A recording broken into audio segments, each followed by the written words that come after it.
Muy buenas noches, yo soy Keider González, estudiante de licenciatura en Filosofía de la Universidad UNAT. En este espacio queremos compartir, a partir del seminario de autor de Filosofía Moderna, basado en Kant. Queremos compartir con ustedes eh, aquella reflexión sobre la crítica de la razón pura. Recordemos que eh, esta consiste en una reflexión esquemática sobre las cosas en sí desde la razón, ¿sí? Reflexión esquemática sobre las cosas. Eh, Considero que eh, la crítica de la razón pura es una luz en medio de una sociedad que rompe con lo tradicional para darle paso a la transformación del pensamiento. La reflexión de, este, de esta crítica consiste en las cuatro preguntas que se hace Emmanuel Kant. ¿Qué puedo saber o qué puedo conocer? ¿Qué debo hacer desde el punto de vista ético? ¿Qué me cabe o puedo esperar? Y por último, ¿qué es el hombre? Volvemos y seguimos aquí con la primera pregunta: ¿qué puedo saber o conocer? Es decir, desde el punto de vista del conocimiento. Entonces, recordemos que para Kant existen los conocimientos a priori, que son aquellos que recibimos, que no son especulativos, que no son a partir de la experiencia, sino que son así, llegamos a conocer sin ningún prejuicio. Es decir, antes de tener algún concepto de las cosas, llegamos a conocer. Entonces, es importante para él los sentidos, porque por medio de los sentidos conocemos, pero necesitamos también de ese conocimiento intelectual, es decir, de esa razón, de ese razonamiento para poder alcanzar o llegar al conocimiento. ¿Qué puedo conocer yo? ¿Qué puedo saber? Entonces, ¿qué podemos conocer? Todo aquello que tiene, por así decirlo, eh, consistencia palpable.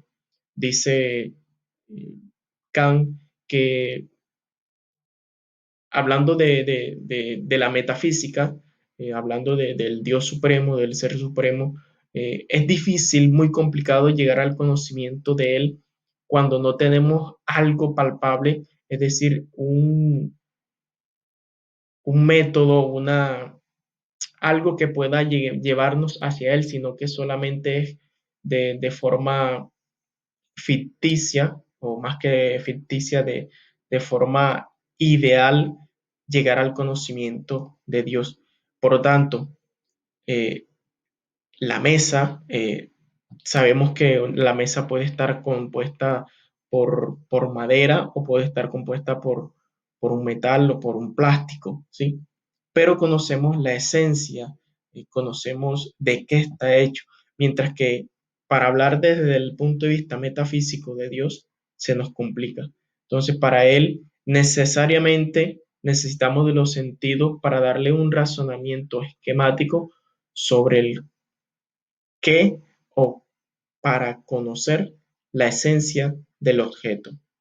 Ahora, ¿qué debo hacer desde el punto de vista ético? Es muy importante porque él habla de una ética, pero no una ética moral como tradicionalmente se viene hablando. Se habla de una ley como imperativo categórico. Muchas veces nosotros tenemos imperativos hipotéticos que consisten en aquella orden que nos dan y que por tanto nosotros eh, debemos actuar, es decir, actuamos bajo presión, pero él insiste en que no es ese tipo de imperativo el que nosotros necesitamos en nuestra existencia, sino es que debemos actuar de modo que la voluntad pueda considerarse como la legisladora universal con respecto a sí misma. Es decir, si yo hago el bien, no es porque me estén obligando a hacer el bien, sino porque es una necesidad mía de hacer el bien, porque estoy siendo feliz haciendo el bien, ¿sí? Entonces las cosas desde el punto de vista ético, no desligarnos de ese pensamiento tradicional y he aquí el imperativo categórico de hacer las cosas porque a ti te nacen.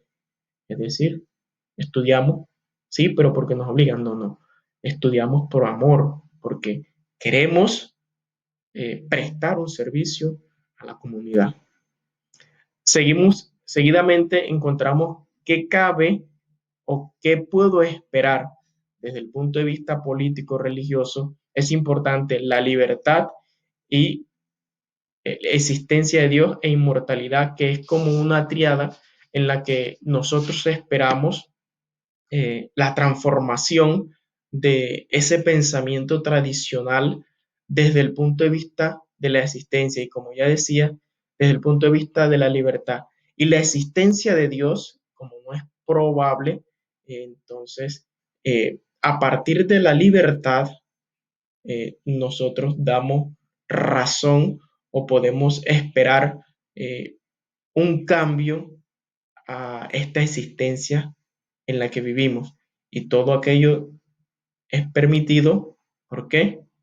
Porque razonamos, porque reflexionamos desde la intelectualidad, reflexionamos desde nuestra libertad. Por último, ¿qué es el hombre? Es decir, desde la antropología.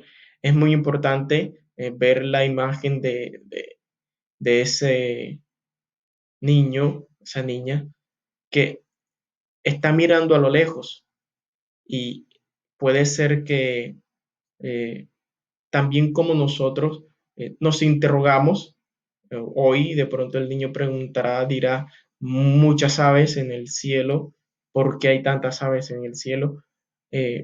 ¿Por qué un cielo tan grande y yo por qué tan pequeño?